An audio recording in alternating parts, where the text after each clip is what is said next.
we've already seen in Europe a number of severe terror attacks. The explosion blew the top deck apart, the roof was sheared off. And many other attacks have been thwarted by their authorities. You're looking at an attempted suicide bomb attack, not in Iraq, but Glasgow Airport. What we're seeing in Europe are both the cultural and violent jihad strategies at play, which is why many believe Europe is on the verge of a breakdown.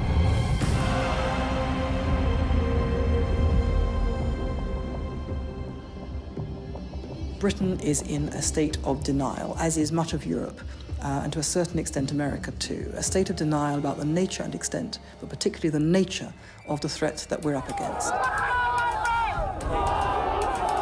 We are not Muslims living within the UK who are simply here to integrate and become part and parcel of democracy and freedom and adopt these values.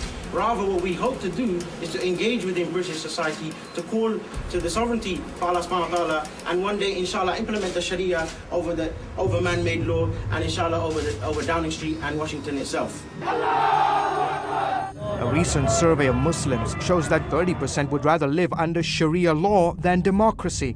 28% would like to see an Islamic state, and an overwhelming majority, 81%, consider themselves Muslim first and British second.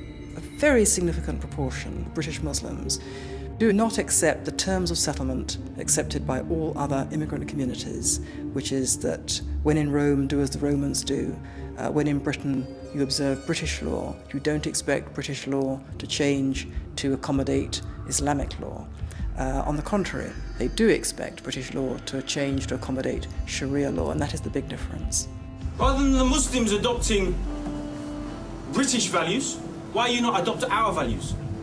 Why you believe that the British values are superior over the Islamic values? This creeping Sharia is the biggest threat to Western freedom.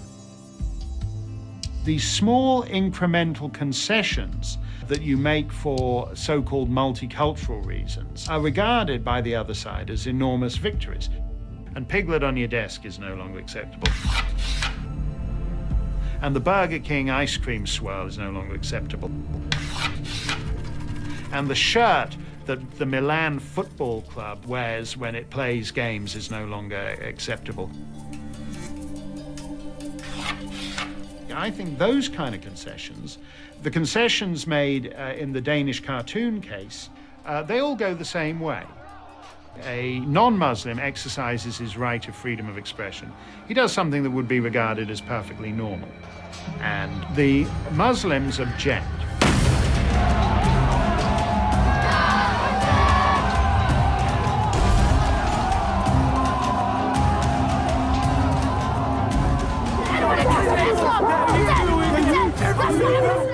Those objections are often accompanied by death threats, vandalism, and oftentimes actual deaths too. How does the state react? The state generally reacts the same way, by regretting that the original non-Muslims ever did anything in the first place, and calling for us to all be more considerate about where we draw the line. Across the Arab world, there's been outrage at the publication of cartoons of the Prophet Muhammad. The Prime Minister of Denmark has appeared on Arab television in a desperate attempt to calm the situation. It's all very moderate, moderate, moderate. But what it means is that you're drawing the line tighter and tighter and tighter round your own freedom of expression. When you call out for the silencing of cartoonists or for censoring the press, then you are touching on fundamental freedoms that we all believe in. Muslims don't want to see representations of Muhammad. That's fine, good for them. But I'm not a Muslim. And if I want to draw Muhammad, I don't see why I shouldn't be allowed to. Insulting the Prophet is obviously an offense. But in the past, Islamic law was only concerned with such offenses in Muslim countries. Whatever happens in the lands of the infidels outside the jurisdiction of a Muslim state is not the concern of Muslim law. The only explanation I can think of is that they now consider Europe part of the House of Islam. All these incremental things are actually the real battleground and where we'll lose this thing.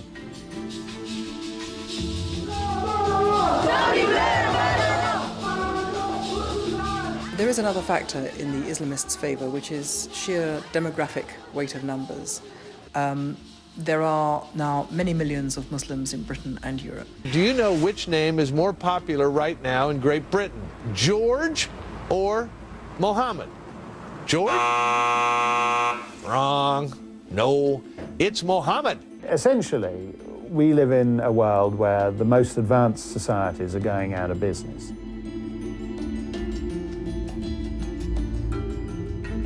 In Spain, they have an upside-down family tree. You have 4 grandparents who have 2 children who have 1 grandchild.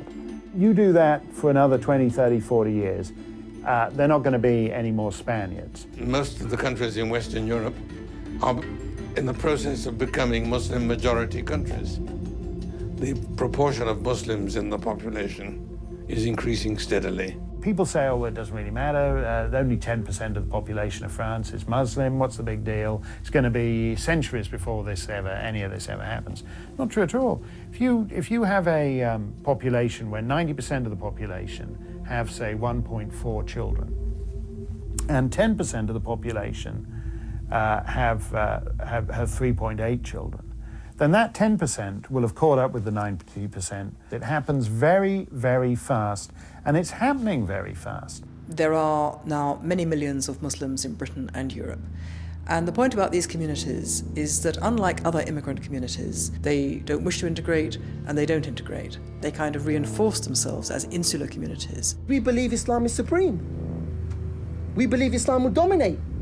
ألبانيا دخلت في الاتحاد الأوروبي وهي دولة مسلمة. بوسنا دخلت في الاتحاد الأوروبي وهي دولة مسلمة 50% منها مسلمين. الله بيسخر أمة مسلمة وهي الأمة التركية بتدخل في الاتحاد الأوروبي. 50 مليون مسلم في أوروبا بعد عشرات السنين سيحول أوروبا إلى قارة مسلمة.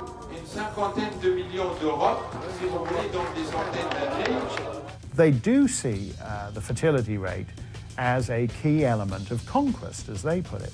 فتح روما في إيطاليا يعني وأوروبا معنى هذا إنه الإسلام سيعود إلى أوروبا مرة أخرى. هل من ضرورة الفتح أن يكون بالحرب؟ لا، ليس من الضرورة. هناك فتح سلمي. This is a form of subtle threat that you cannot ignore. It grows gradually, and the moment you recognize its existence, it's like cancer. The moment you recognize its symptoms, it's usually too late. Europe, I think, is already a lost cause. And as time goes on, America will be endangered. You know, many have said that, well, American Muslims are much more assimilated and we don't have as much of a problem. I think that we're just a little behind where Europe has already gotten to.